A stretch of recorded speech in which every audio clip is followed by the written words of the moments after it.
everyone, my name is Aleeza and I am a student of the basic level at the Paragon Academy, Badin. So today my presentation topic is why do we observe fast? So fast is a benevolence, boon and bounty of Almighty Allah.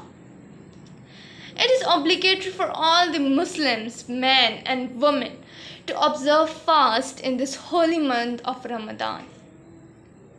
In this month, Holy Quran was revealed and devil was also enchained in this month. Allah forgives our sins in this month. And we fast to attain piety. And fast is a gateway to Jannah or paradise.